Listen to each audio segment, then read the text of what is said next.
Hello, all of you out there. It's another Monday and another Joel album review, episode 38. This week I will be reviewing Megadeth's Countdown to Extinction. When you're done watching this video, you can watch past episodes of my album review series. The playlist is in the description box. Here we go. The music for Countdown to Extinction was written in two different sessions. The first session was done following the conclusion of the Clash of the Titans tour, while the second session took place after a 1-month break in the fall of 1991. The album was recorded in the first half of 1992, when the Rodney King riots took place. These events negatively affected the recording process, as the band was forced to leave the studio every night at 6 because of an enacted curfew. The Mustaine shared his experience. There's nothing worse than getting a creative moment when you have to leave. It was like a school bell ringing. The record was produced by Mustaine and Max Norman at the Enterprise in Burbank, California, while mixing was handled by Norman with the help of Fred Kelly. Referring to the recording process, Dave Mustaine said that Countdown to Extinction was one of those records where everything was firing on all 12 cylinders and you just know it. He also said it didn't take the band a long time to record their album because records were a lot easier to make back then because the pressure wasn't quite so hard. Following Metallica's mainstream breakthrough in 1991 with the success of their iconic Black Album, which saw them strip down their sound, Mustaine decided to follow suit, though the music remained as technically perfectionist as their previous releases. Drummer Nick Menza explains, Metallica has definitely opened the doors for other bands to step through. We're obviously the next band to step through that doorway. Musically, Countdown to Extinction saw Megadeth beginning to incorporate more melody and mid-tempos into its traditional sound.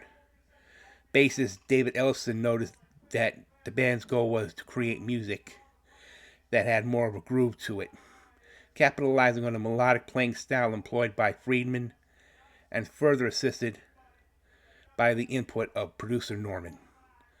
Author Thomas Harrison wrote that with this album, Megadeth's music became more virtuosic than noisy, and it took the next step forward towards widespread acceptance. As far as lyrically, on the Countdown to Extinction, like its predecessor Rust in Peace, many of the songs on this album have politically and military undertones.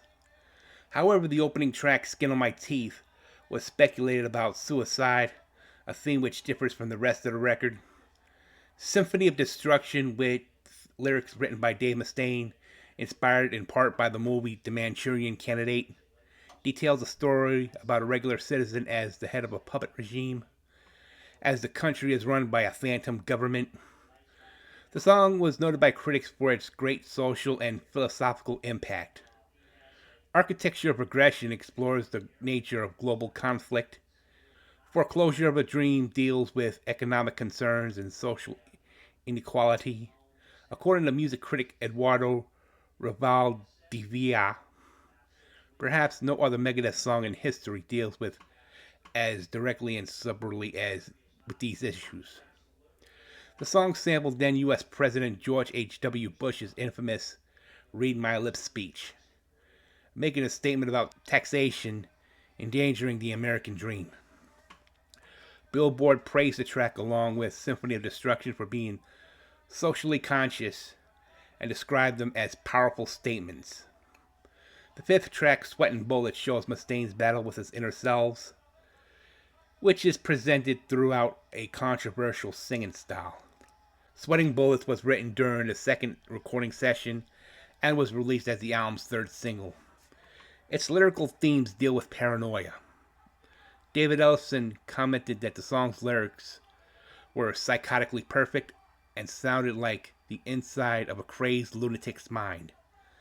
The title track was inspired by environmental concerns about the future of the planet, as well as criticisms of trophy hunting and the negative impact that it has. The name was suggested by Nick Menza, who had read a story in Time magazine entitled The Countdown to Extinction.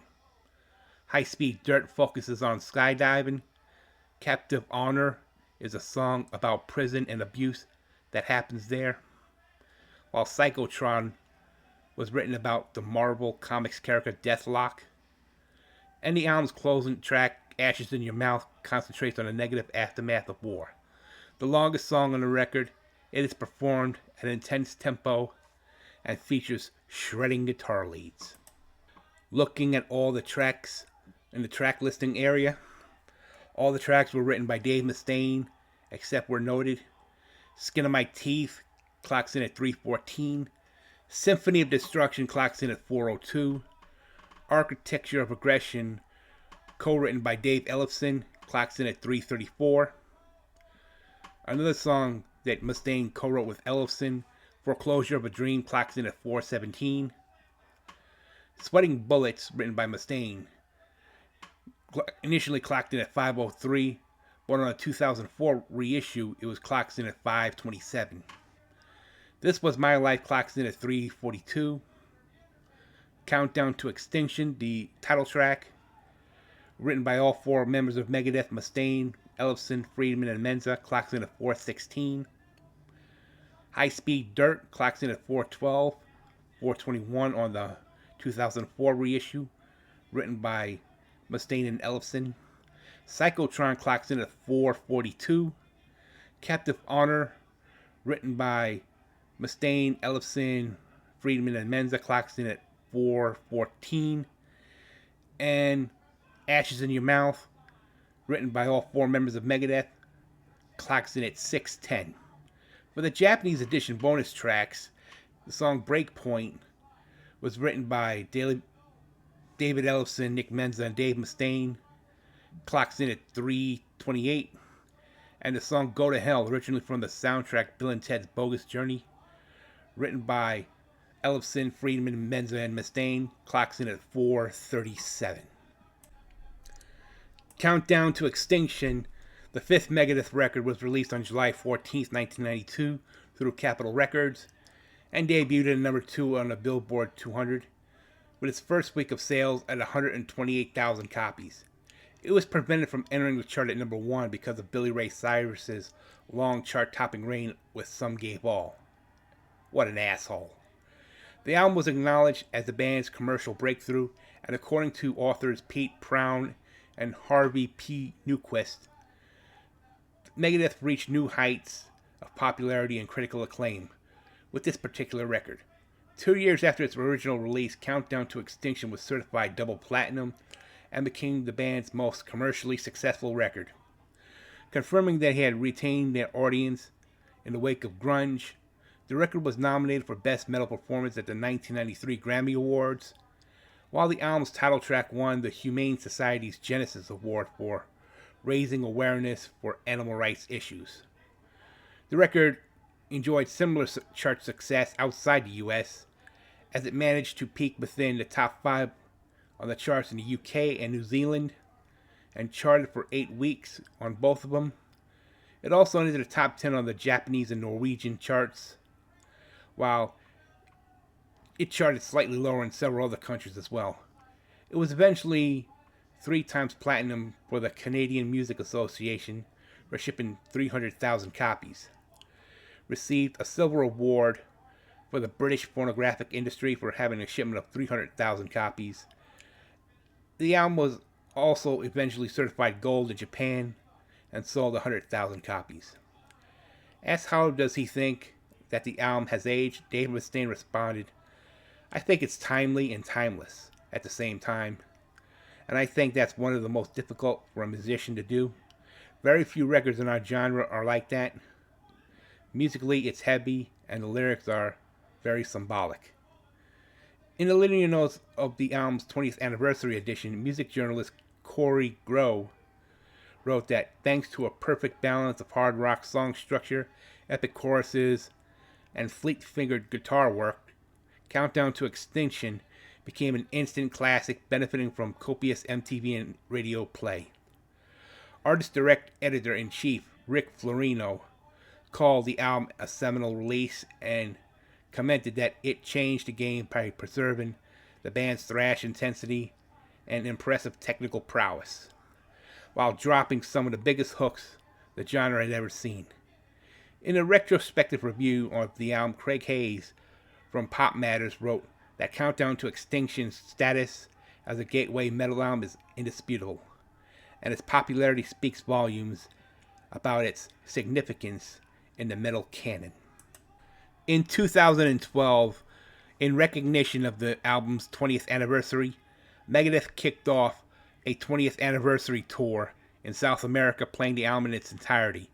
In addition, a 20th anniversary special edition of the album was released in November of 2012, and a live album featuring a performance of the full album was released in September of 2013.